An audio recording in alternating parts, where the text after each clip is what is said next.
Okay, so tongs for Raku.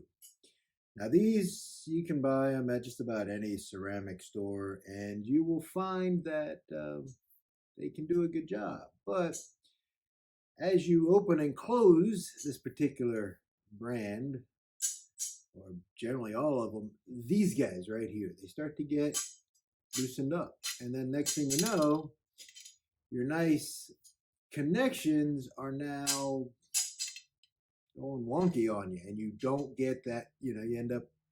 Look at it. It really a whole one, and it's just. And I had tightened this down beforehand, so I hate that.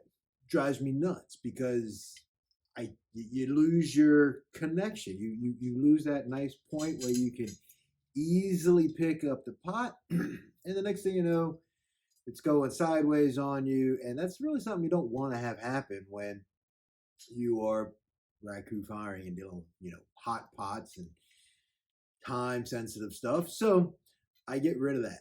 It's just a simple bolt, and they've threaded it through the one piece. But as you move it back and forth, it loosens up, and then you can sit there and retighten it. But I mean, if you do, I mean that's 5, 6 pots and boom. Next thing you know, your connections are no longer straight. They are, and then you're having to fight with that. No, no, no, no. That's no good. I don't know, whoever came up with, well, we're just going to tap it in there. Bad idea. Totally bad decision. So I have another pair. Now, these are the longer ones. But what I did was I removed the bolt, and I actually run a new bolt and 2 nuts on the backside. Now this keeps it tight and keeps it in line, which is what you want. So to do this, it's really simple. First thing you got to do is you got to get yourself an Allen wrench, and you just unscrew the pieces. Just simply unscrew the piece completely through, and just take that nut out, and you can do whatever you want with it, throw it away, whatever, get rid of it. Then you go and you get yourself, now let me see which ones I'm using. I'm using number 8 30 by 32 1-inch long bolts, and I'm using those because it's what I had on hand. But as long as you get something that will fit through there and not thread in, you don't want to thread into the piece. You want to slide through nice and as snug as you can. But the number 8 by 32s work great. Now this has a divot on the inside, so I put a washer onto my number 8. I slide that on all the way up to the top because I'm going to put enough pressure where it's going to pull it on down and make it fit in there. And I just dropped it on the floor there. But there you go. That's my number 8 with the washer on there. I'm going to put that all the way up to the top. I'm going to slide it through one hole. And then I'm going to slide the whole thing through the other side. That's one washer. I take my second washer, I use 2, and I put it on the back side so that there is something for that nut to spin against, and I put on the first nut. Now I found that these particular nuts that I got from Home Depot or Lowe's, I don't remember, one of those big box stores, that it's a 9mm nut. How do I know it's 9mm? Because I had to search through all my stuff to find the 9mm, and it's the only one that fit. So it is a 9mm nut that I use on this number 8 by 32 bolt. Now, you could stop there and you get a good connection, but eventually what's going to happen is, even with that washer, you're going to have that friction occurring, which is going to loosen up that back nut, and then you start to lose, and it'll start to, I mean, you can get a number of uses out of it, but then you're going to have to tighten it up again.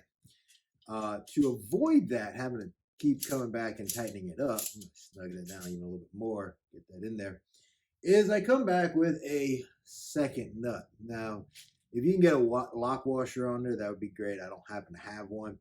But I come back with that second nut, tighten it down, acts as a back.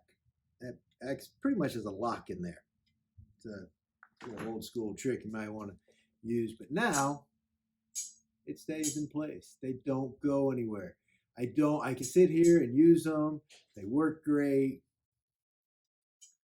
And they don't separate. And that's the key. I hate it when they separate out and when they get cattywampus is a good word for it. You go in to reach, pick up that pot. Next thing you know, it's cattywampus. One side goes over, the other side goes under, and you break the pot. The pot falls, it lands onto another pot. And of course, now that your glazes being all hot and melty from Raku, they're stuck together. You end up with either A, being unhappy, or B, if you're running a workshop, having some unhappy participants because now their piece is tucked to somebody else's piece. Or you pull them apart and you get this long stringy glaze nasties on there, and then you got to refire it. And it's just annoying. So if you do Raku and you do utilize these tongs that you can buy at any ceramic store, it seems like they all seem to have them. Go ahead, take the time, change out their setup for this one where it goes through and it bolts down. It is a much better, it's locked in place. Boom, ready to go. I did it to both of mine, my short handles with the points and my long handles, because it's just so much better. Anyways, there you go. That's my DIY Raku tip for the day. Is toss out those stupid threaded into the bottom handle and change it out for something that is positive locking, so that your handles don't separate in the middle of your firing and you end up with pots going places where they shouldn't go. So there you go. Dirty Harry Potter coming at you. Have a good one.